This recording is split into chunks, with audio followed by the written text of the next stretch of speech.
Good morning and welcome to 365 Days of Amazing Stories with Theo Mayer. I'm continuing with where I left off for day 154, which was I asked a question, how do you become comfortable on planet Earth? And I wanted to follow up with that a little bit and talk about, time in the dirt, time on the dirt. Really, how do you become comfortable on planet Earth? You got to spend time out there on it, getting used to it, getting familiar with the various climates, landscapes, environments, living creatures, from plants to birds to mammals to reptiles to amphibians. Get used to them all. Figure out what they're about. Are there dangerous ones involved? And if so, how do you watch out for them? What climates can you exist in? The amazing thing is that people have shown that they can exist in pretty much every environment on the earth. And so it's just a matter of getting out there and being in it. When the temperatures are below zero or well over 100 degrees and realizing, you can, and you figure out how to do it. Hot weather, water. When it evaporates, it cools everything down. So if you've got water around and it's really hot, even if you're working, wrapping your head in a bandana that's soaked in water, wetting down your clothing can make all the difference in the world. That's if you have water. Otherwise, best to get out of the sun and somewhere in the shade. Cold weather, you can do it. You just have to have the right clothing. If you look at survival skills, what are your three main needs? Now, you might want to think right now, what are your three main needs if you're surviving, if you're in a survival situation? What's the first most important, second, and then the third? You might say, it's different in different situations. And that's true. This is true. But what is the most important? Generally is shelter. How can you shelter yourself? Now, shelter involves your clothing as well. If you've got good insulated clothing, you're going to be fine. You do know that cotton kills, right? If you're out in weather, if you're hiking, you don't want to wear a lot of cotton clothing. If it gets wet, it just makes you colder and colder. That evaporation thing just kicks in big time. Whereas, if you're wearing one of the most delicious fabrics on the planet, wool, chances are even if it gets wet, you're going to stay warm. It's a wonderful thing about wool. And yeah, it has a smell. I kind of like it. Some people don't. But it can get soaking wet and that wool still keeps you warm. Down, amazing. Down-filled parkas, down-filled pants, down-filled booties. Wow. Keeps you warm for sure. But it gets wet, kind of a bad deal again. Now, if it's below freezing, chances of your clothing getting wet aren't as great. And so down is a wonderful, wonderful thing to wear if you're out in cold, cold temperatures that are below freezing. Above freezing, what's the fabric of choice? In my opinion, wool.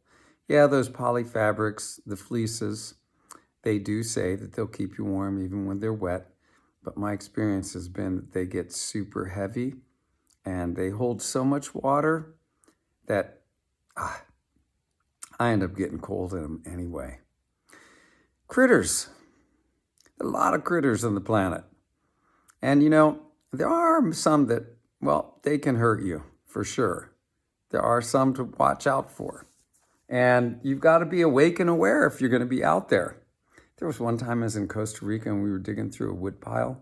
Me and a couple of the locals that lived there, we were going after some poison dart frogs that had gone down into the wood pile. And there was a big, huge toad down there on the ground. Once we kind of uncovered it a little bit, I reached down, I picked this big old toad up off the ground. We take the rest of the wood pile away. There was a fer de lance, one of the most poisonous snakes on the planet, about 9 inches away from where my hand was. It was big, and it could have struck out at me quite easily. Why didn't it? Well, chances are the guy said it had just fit, so it didn't go after me. Had it gone after me, I probably wouldn't be here right now to be sharing this video with you, because 45 minutes, their toxins, the neurotoxin just fucking does your system completely in, and you're done, just like that.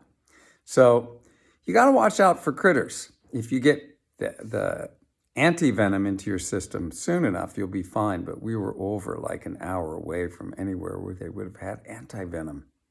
So you got to be careful out there. What's another one? Great white sharks. They're kind of scary. I wouldn't want to be in the water for long with one of those things. I once was out surfing at Pfeiffer Beach and had one swim under me twice. Twice. He was checking me out.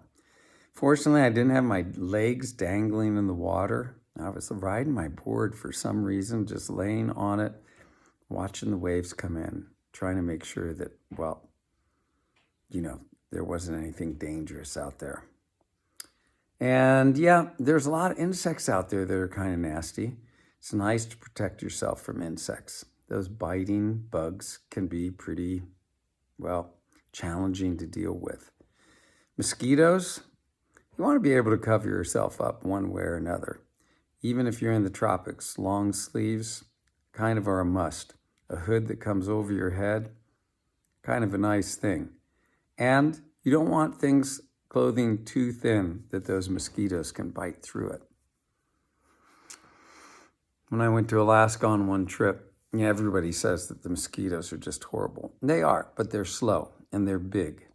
Now, funny thing was, I didn't really mind them too much. I kept a long sleeve shirt on.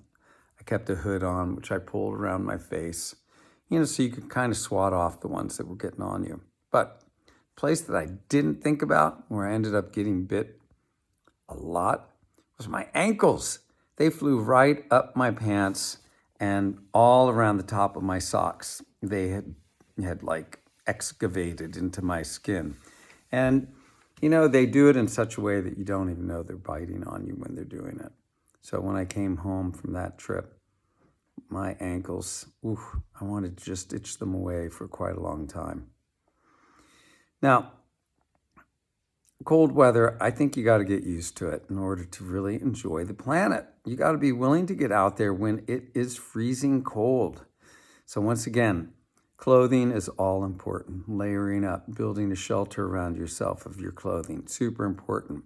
Rain, if you know there's going to be rain, bring something to keep you out of the rain.